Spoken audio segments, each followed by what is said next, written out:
Good morning प्यारे बच्चों। हमारा 4th चैप्टर चल रहा है 7th क्लास में और इस 4th चैप्टर का नाम है हीट फ्लो एंड टेम्परेचर। इसमें हमने अब तक टेम्परेचर के बारे में पढ़ा, ठीक है, मींस हीट के बारे में पढ़ा। हीट क्या होता है, हीट के effect, temperature scale, kelvin, Celsius, Fahrenheit, thermometer, clinical thermometer and laboratory thermometer, transfer of heat में हमारे 2 टॉपिक कंप्लीट हो गए थे, कंडक्शन एंड कन्वेक्शन। ठीक है, कंडक्शन का भी हमारी डेली लाइफ में यूज़ है और कन्वेक्शन का भी। आज हम स्टार्ट करने जा रहे हैं रेडिएशन, ठीक है, और ये हमारे चैप्टर का लास्ट टॉपिक है रेडिएशन। ठीक है, कोशिश करेंगे कि आज ये चैप्टर फिनिश हो जाए, नहीं तो इसके बाद में एक वीडियो लेक्चर और आएगा जिसमें आपका ये चैप्टर फिनिश हो जाएगा। ठीक है, उसके बाद में फिर PDF आएगी जिसमें इस चैप्टर से रिलेटेड जो एक्सरसाइज है उसको क्वेश्चन आंसर्स और एक्सरसाइज को डिस्कस किया होगा। ठीक है, आप उसको अपनी आंसर कॉपी में लिख लेंगे और इस तरह आपका चैप्टर 4 फिनिश हो जाएगा। फिर चैप्टर 4 के बाद में हम चैप्टर 5 और उसकी एक्सरसाइज की PDF सेंड करेंगे। ठीक है, जब तक आपके स्कूल ओपन नहीं होते। जब आपके स्कूल ओपन हो जाएंगे, रेगुलर क्लासेस लगेंगी, तो जो आपके साइंस टीचर होंगे वो आपको आगे का काम कंप्लीट करवा देंगे। ठीक है, चलिए, तो radiation. We feel warm when we sit out in the sun in winter. ठंड में क्या लगता है, ठंड में हमको सूरज धूप में बैठना अच्छा लगता है, हम गर्म हो जाते हैं। ठीक है, तो we feel warmer when we sit out in the sun in winter. An electric heater keeps our room warm. In the first case the sun is the source of heat. In the first, okay, it is not first, it is first, it is misprint I think. In the first case the sun is the source of heat. In the second case it is an electric heater. The sun is situated millions of kilometers away from the earth. There is vacuums, that is nothing between sun and the earth. Transfer of heat by conduction and convection is not possible. Conduction के लिए solid material होना चाहिए, convection के लिए liquid और gas होना चाहिए, but in between sun and earth there is no matter is present, there is no solid substance is present because miles of kilometers away earth from sun और sun from earth. Then how does the heat of sun reaches the earth? Between the electric heater and us there lies air. You know that air is bad conductor of heat. Come to the next page. You know that air is bad conductor of heat, therefore heat cannot be transmitted by conduction, nor can it reach us by convection as the hot air rises upward. Then how does heat transfer occur? अब देखिए, इसमें 2 चीज़ें हैं कि room heater जो होता है ठंड में, अभी ठंड लगभग स्टार्ट हो चुकी हैं, जब तक आपको ये वीडियो पहुंचेगा तब तक आई थिंक ठंड स्टार्ट हो चुकी होंगी अच्छी। तो क्या है कि अगर मान लीजिए रूम हीटर से हम तक जो हीट ट्रांसफ़र हो रही है, अगर हम उसको मान लें कि वो बाय एयर हो रही है, कंडक्शन या कन्वेक्शन के थ्रू हो रही है, तो इसको हम समझने एक बार रिपीट कर लेते हैं। कंडक्शन के लिए सॉलिड मीडियम ज़रूरी है, सॉलिड जो सब्सटेंस होते हैं उनमें कंडक्शन होता है, तो एयर तो सॉलिड होती नहीं है। सेकंड थिंग, कन्वेक्शन के थ्रू अगर हीट हम तक पहुंचेगी तो जो एयर है अगर वो गर्म हो जाएगी तो वो तो ठंडी गर्म होकर हल्की हो जाएगी और वो ऊपर उठ जाएगी, हम तक हीट तो पहुंचेगी नहीं। तो इसका मतलब है कि जो हीट है वो ना तो कंडक्शन के थ्रू हम तक आ रही है, ना ही कन्वेक्शन के थ्रू, एक कोई अलग ही form of transferring of heat है जिसके थ्रू हीट हम तक पहुंच रही है। इसको हम समझने की कोशिश करते हैं। It is clear that conduction and convection are not the mode of heat transfer in either of these cases. The mode of heat transfer which applies here is known as radiation. In other words, the process of transfer of heat without an intervening medium is known as radiation. Transfer of heat by radiation is the faster of all method of heat transfer. Conduction और convection के comparison में radiation सबसे fast movement है heat का. Reason देखिए, सन हमसे 1000 miles of kilometres है, 1000 miles of kilometre है, 1000 और मिलियंस किलोमीटर्स अभी, ठीक है. इतने करोड़ों किलोमीटर दूर होने पर इमीडिएटली हीट हम तक आ जाती है. तो इसका मतलब क्या हुआ? इसका मतलब ये हुआ कि ये फास्टर मीडियम है हीट ट्रांसफ़र का. Radiant heat, the heat energy transferred from a hot body to a cold body without affecting the intervening space or medium is known as radiant heat or thermal radiation. अब thermal radiation क्या है? जब भी heat transfer हो hot body से cold body में और उसके बीच का जो स्पेस हो, मीडियम हो, ठीक है, वो अफेक्ट ना हो, तो इस टाइप के मूवमेंट हीट को बोलते हैं हम रेडिएंट हीट और thermal radiation. Radiant heat consist of electromagnetic wave similar to light. जैसे लाइट इलेक्ट्रोमैग्नेटिक वेव्स होती हैं, इसी तरह रेडिएंट हीट भी इलेक्ट्रोमैग्नेटिक वेव्स होती हैं. Thermal radiation is also known as infrared radiation. जो थर्मल रेडिएशन है उसको हम इंफ्रारेड रेडिएशन भी बोलते हैं. It travel at the speed of light, और ये भी स्पीड ऑफ लाइट से ही ट्रेवल करता है. और इसकी स्पीड क्या होती है? 3 × 10⁸ मीटर पर सेकेंड. एक सेकेंड में ये कितना ट्रेवल करता है? 3 × 10⁸, मतलब 3 crore kilometre.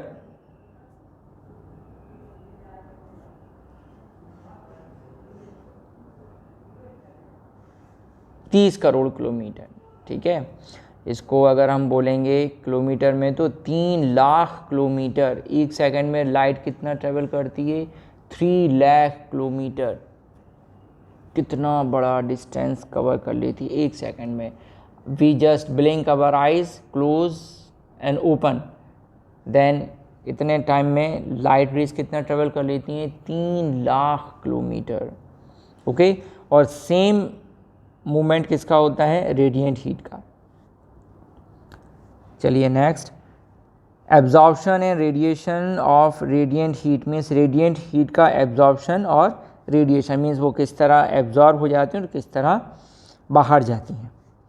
When radiant heat falls on a solid body, some of it is absorb while the remainder is reflected. कुछ तो एब्जॉर्ब हो जाती हैं और कुछ रिफ्लेक्ट हो जाती हैं.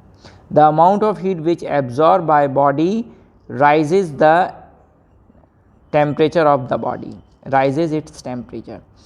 जितना रेडिएशन कोई बॉडी एब्जॉर्ब कर लेती है उससे उसका टेम्परेचर बढ़ जाता है. Darker surface generally absorb radiant heat better than shiny surface. जो शाइनी सरफेस होती है वो रेडिएंट हीट को अच्छे से एब्जॉर्ब नहीं कर पाती, करती है थोड़ा बहुत, लेकिन जो डार्क सरफेस होती है मीन्स ब्लैक और डार्क जो सरफेसेस होते हैं वो रेडिएंट हीट को बहुत जल्दी और रेडिएशन को बहुत ज़्यादा एब्जॉर्ब कर लेते हैं. ठीक है. लाइट सरफेस और शाइनी सरफेस उसको अच्छे से एब्जॉर्ब नहीं कर पाते या कम करते हैं. Hence the temperature of dark coloured object increase more than that of a light coloured body. Black body are good absorbers of radiant energy. Shiny or white surface absorb only a little amount of heat incident on them. These surface reflected almost all the heat. अब जो shiny और light coloured होते हैं वो mostly heat को और radiant को reflect कर देते हैं. इसका मतलब क्या है? रिफ्लेक्ट का मतलब क्या है? रिफ्लेक्ट का मतलब है कि ये कोई लाइट ऑब्जेक्ट है, यहाँ हीट आई और ये यहाँ से चली गई, मतलब उसको बेंड कर देते हैं, ये उससे टकरा कर वापस चली जाती है हीट। और जो ब्लैक ऑब्जेक्ट होते हैं वो एब्जॉर्ब कर लेते हैं, no reflection. Okay, black surface are good radiator of radiant heat. If you keep hot water in both white and black vessel, you will observe that water cools faster in black vessel. ठीक है, अगर आप पानी को किसी dark object में store करते हैं, फिल करते हैं, तो जो ब्लैक वेसल होगा उसमें पानी जल्दी ठंडा हो जाएगा और जो वाइट वेसल होगा उसमें पानी देरी से ठंडा होगा।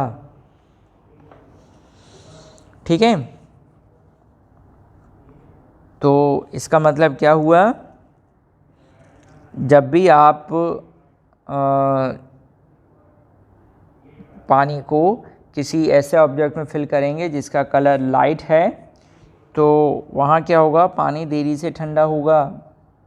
ठीक है, अब इसका डेली लाइफ में क्या यूज़ कर सकते हैं हम, क्योंकि ठंडों में हम जनरली वार्म वाटर का यूज़ करते हैं, तो ऐसे टब्स और बकेट्स जो लाइट कलर के होते हैं उनमें अगर आप वाटर फिल करके यूज़ करेंगे फॉर टेकिंग बाथ, तो वो देरी तक गर्म रहेगा। और अगर आप ब्लैक कलर्ड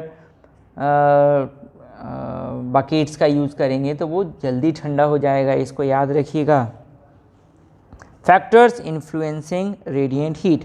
अब कुछ ऐसे फैक्टर जो रेडिएशन को इन्फ्लुएंस करते हैं वो कौन कौन से हैं, चलिए देख लेते हैं। ए, the higher the temperature of the radiating body, the greater the radiant। ठीक है, the higher the temperature of the radiating body जिसका रेडिएटिंग ज़्यादा है, टेम्परेचर है, the great the radiant heat, उसकी रेडिएंट हीट भी ज़्यादा होगी। that is radiant heat is directly proportional to the temperature of the radiating body। ठीक है, चलिए नेक्स्ट पेज पर आएंगे हम। याद रखिए, जिस बॉडी का टेम्परेचर ज़्यादा है, ठीक है, उसकी मतलब जिस बॉडी का टेम्परेचर ज़्यादा है वो हाईली रेडिएटिंग बॉडी होगी, और जो हाईली रेडिएटिंग बॉडी होती है उससे रेडिएंट एनर्जी भी ज़्यादा रिलीज़ होती है। B, the more the surface area of a body is greater the radiant heat. Means ऐसा ऑब्जेक्ट जिसका सरफेस एरिया ज़्यादा है उससे हीट रेडिएशन ज़्यादा होगा। Radiant heat depends on the nature of the surface of a hot body. जो radiant heat है वो किसके ऊपर डिपेंड करती है, सरफेस, जो हॉट बॉडी है उसके सरफेस के ऊपर डिपेंड करती है। ठीक है, ये इसके इन्फ्लुएंसिंग फैक्टर हो गए। अब एप्लीकेशन ऑफ रेडिएंट हीट, अब रेडिएंट हीट का क्या यूज़ है, तो the fact that dark body generally absorb and the radiate more heat is often applied in our day-to-day life. Some examples are given below. Number 1, we usually wear white and lighter colored clothes in summer as they absorb less amount of radiant heat from the sun। इसलिए हम गर्मियों में हल्के रंग के कपड़े पहनते हैं क्योंकि वो कम लाइट एब्जॉर्ब करते हैं। We usually wear black and dark clothes in winter as they are good absorbers of heat and hence help in keeping our body warm। ठंड में हम क्या करते हैं, डार्क रंग के कपड़े पहनते हैं क्योंकि हमारी बॉडी को ज़्यादा गर्मी की ज़रूरत होती है और वो ज़्यादा से ज़्यादा सनलाइट एब्जॉर्ब कर लेते हैं। Tea and coffee remains hot in shiny pot for a longer time than a black or dark pot as the shiny pot radiates less amount of heat. आपने देखा होगा जो कॉफ़ी और टी मग्स होते हैं वो लाइट कलर के बनाए जाते हैं, ब्लैक कलर के नहीं। तो रीज़न, ताकि वो उसमें जो कॉफ़ी है या टी है वो देर तक गर्म रहे। अगर आप डार्क कलर का कप यूज़ करेंगे तो उसमें कॉफ़ी जल्दी ठंडी हो जाएगी। Reason, black colour is good absorber of heat. Generally the radiators of automobiles और engines are painted black to radiate heat. जो ऑटोमोबाइल्स के रेडिएटर्स होते हैं वो ब्लैक कलर से पेंट किए जाते हैं। रीज़न, जो गर्मी होती है वो जल्दी उसको एब्जॉर्ब कर लेते हैं। ठीक है, इससे रेडिएटर ठंडा हो जाता है।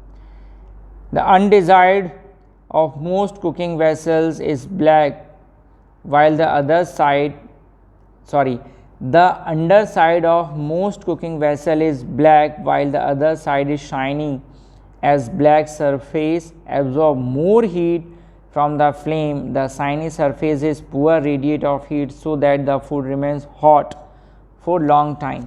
आपने देखा होगा कुछ जो बर्तन होते हैं, यूटेंसिल्स होते हैं, उनका जो अंडर साइड होता है वो ब्लैक होता है और अदर साइड शाइनी होती है. रीज़न, जो साइड फ्लेम के कांटेक्ट में होती है वो ब्लैक होती है और जो साइड फूड मटेरियल के कांटेक्ट में होती है वो शाइनी होती है. अब इसका क्या रीज़न है? जो ब्लैक सरफेस होती है वो गुड एब्जॉर्बर होती है हीट की, वो ज़्यादा से ज़्यादा हीट लार्ज अमाउंट में एब्जॉर्ब कर लेती है और ट्रांसफ़र कर देती है बाय द कंडक्शन.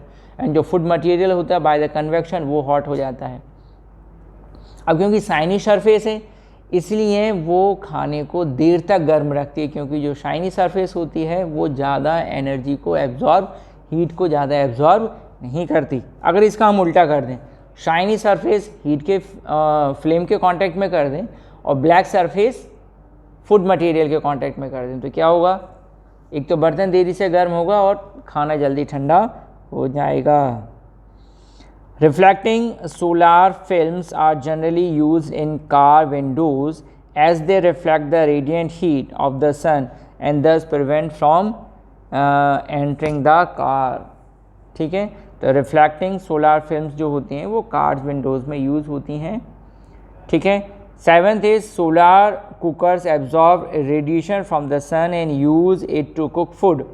और जो सोलार कुकर होते हैं वो भी सन की रेडिएशन को एब्जॉर्ब कर लेते हैं और इससे क्या होता है? खाना बनाया जाता है. The inner surface are painted black the better observation of radiant heat from the sun, ताकि वो ज़्यादा से ज़्यादा एनर्जी एब्जॉर्ब कर सकें. याद रखिए, जो सोलर कुकर होता है it is a cooker, it is not a vessel. We use some vessel to cook food and keep the vessel inside the cooker. Okay, that's why the cooker, the inner surface of solar cooker is painted black. Okay, हम solar cooker के अंदर बर्तन रखते हैं और उन बर्तनों में खाना बनाते हैं. ठीक है, सोलार कुकर के अंदर खाना नहीं रखते डायरेक्टली, उसमें कोई बर्तन रखेंगे फिर उस बर्तन में जो चीज़ बनाना है वो रखते हैं. जिसमें सोलार कुकर की इनर साइड क्या होती है? ब्लैक होती है. The electric room heater have a curved and polished surface behind the heating elements. As a result, this surface reflects the heat energy in the forward direction. That is why heat is felt even the distance from the heater. और जो आपने देखा होगा जो room heaters होते हैं उनमें जो इनर सरफेस होती है वो रिफ्लेक्टिंग होती है. ऐसा इसलिए होता है क्योंकि जो शाइनी सरफेस होती है वो हीट को एब्जॉर्ब नहीं करती, रिफ्लेक्ट कर देती है. और रिफ्लेक्ट होने से क्या होता है? जो हीटिंग एलिमेंट्स होता है वो गर्म होता है और जो पीछे जो रिफ्लेक्टर होता है वो उस हीट को रिफ्लेक्ट कर देता है. इसलिए जो हीट होती है वो पूरे रूम में दूर तक इजीली पहुंच जाती है. तो ये था एप्लीकेशन ऑफ रेडिएंट हीट. फिर एक नेक्स्ट टॉपिक है और लास्ट टॉपिक है, वो है थर्मस फ्लास्क. ठीक है, अब थर्मस फ्लास्क क्या है? थर्मस फ्लास्क भी कुछ इसी तरह से मेड किया गया है. ये डिपेंड करता है रेडिएंट हीट पर.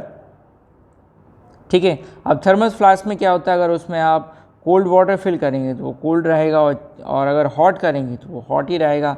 मीन्स ना तो गर्म पानी उसमें ठंडा होता है और ना ही ठंडा पानी उसमें गर्म होता है. इसको बोलते हैं हम thermos flask. A vessel which keeps the hot liquid hot and cold liquid cold by minimizing loss or gain of heat by the process of conduction, convection and radiation is called thermos flask. अब thermos flask क्या एक ऐसा vessel होता है जो hot को hot रखता है और कोल्ड को कोल्ड रखता है. वो लॉस और गेन ऑफ हीट को कम कर देता है बाय एनी प्रोसेस. 3 प्रोसेस से हीट ट्रांसफ़र होती है. कंडक्शन ये थर्मस फ्लास्क में नहीं होता, कन्वेक्शन ये भी थर्मस फ्लास्क में नहीं होता, even radiation also does not takes place through the thermos flask. Okay, कितना इंपॉर्टेंट ऑब्जेक्ट है ये. It is a double walled glass vessel. बेटा ये वाला डायग्राम आपको अपने आंसर कॉपी में बनाना है, थर्मस फ्लास्क वाला. ठीक है, अभी से आप देख लीजिए, बना के रख लीजिएगा ये वाला. ठीक है, ये साइड में आपके पेज नंबर 51 पर बना हुआ है थर्मस फ्लास्क। इसका स्ट्रक्चर इसमें डिटेल्ड मेंशन है, मैं रीड कर रहा हूँ, आप उसको समझिए। It is a double walled glass vessel with silvered inner surface. इसमें 2 कांच की बॉटल होती हैं, ठीक है, और उन पे सिल्वर इनर सरफेस, और उनकी जो इनर सरफेस होती है वो सिल्वर्ड होती है। The gap between 2 walls enclosed vacuums, और जो दोनों ग्लास बॉटल्स होती हैं उनके बीच में वैक्यूम होता है। It is completely sealed at the top, और ऊपर से उसको प्रॉपरली सील्ड कर देते हैं। The flask is placed on a support of cork in a metal case, और जो बॉटल्स होती हैं उनको मेटल केस में सपोर्ट देने, मेटल केस में रख देते हैं, नहीं तो कांच की बॉटलें टूट जाएंगी। And it provided with a plastic cork with a ring of rubber और अ पैड, ठीक है, प्लास्टिक कॉर्क का भी यूज़ कर लेते हैं, ठीक है, और मेटल केस जो है उसमें उसको सही तरह से फिट कर दिया जाता है, आप उसको देख सकते हैं। The vacuum that lies between the walls prevent loss of heat by convection. अब कन्वेक्शन तो नहीं होता। It is outer shiny surface is poor radiators of heat, जो आउटर शाइनी सरफेस है वो पुअर रेडिएटर्स होती है, इसलिए ज़्यादा से ज़्यादा जो हीट होती है वो बाहर की वो एब्जॉर्ब ही नहीं करती, बाहर से हीट एब्जॉर्ब नहीं होगी, ठीक है। The glass it self a bad conductor of heat, और जो ग्लास होता है वो अपने आप में बैड कंडक्टर होता है हीट का, तो अंदर से भी हीट बाहर नहीं जा पाती। The air, cork and rubber between the flask and the metal case all being bad conductor of heat do not allow loss of heat by conduction and convection। अब ये इतनी सारी चीज़ें, मतलब air, cork, rubber between flask and metal case, ये सब मिलकर एक बैड कंडक्टर बन जाते हैं, और बहुत ज़्यादा बैड कंडक्टर बन जाते हैं। इससे क्या होता है, जो हीट होती है वो पास नहीं होती दोनों प्रोसेस के थ्रू, कंडक्शन और कन्वेक्शन के through. The cork in the neck and the cap covering it also check the loss of heat by convection. Cork और कैप से कन्वेक्शन भी नहीं होता।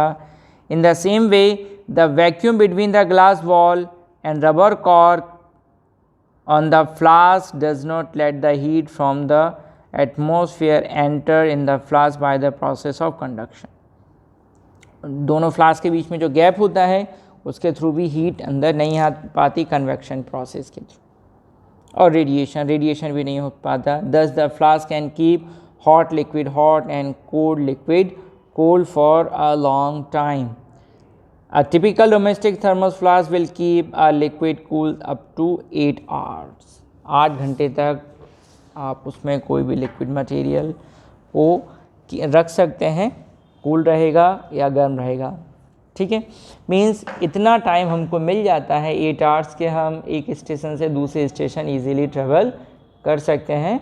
या आप अपने घर से मान लीजिए कोल्ड वाटर लेकर आ रहे हैं थर्मस फ्लास्क में, तो वो कोल्ड रहेगा, चिल्ड लाएंगे तो चिल्ड रहेगा, स्कूल से घर जा सकते हैं, ठीक है। या इसी तरह के कुछ और थिंग्स जो आपको कैरी करनी है, जिसको आपको हॉट रखना है, वो हॉट भी आप यूज़ कर सकते हैं, ठीक है। ये था हमारा चैप्टर। इस चैप्टर में हमने हीट और उसके मेजरिंग यूनिट्स पढ़ी थी, हमने हीट ट्रांसफ़र पढ़ा किस तरह से होता है, कंडक्शन, कन्वेक्शन एंड रेडिएशन आपको अच्छी तरह समझ में आया होगा। आप सारे वीडियो लेक्चर्स बार बार देखते रहिए ताकि आपको ज़्यादा से ज़्यादा समझ में आए। अब है इस चैप्टर की एक्सरसाइज, तो जो नेक्स्ट PDF आएगा वो आपके चैप्टर 4 का PDF होगा, जिसमें हम चैप्टर 4 की एक्सरसाइज को डिस्कस करेंगे, ठीक है। आप PDF का वेट कीजिए, घर पे रहिए, सेफ रहिए, ठीक है। तब तक के लिए गुड बाय।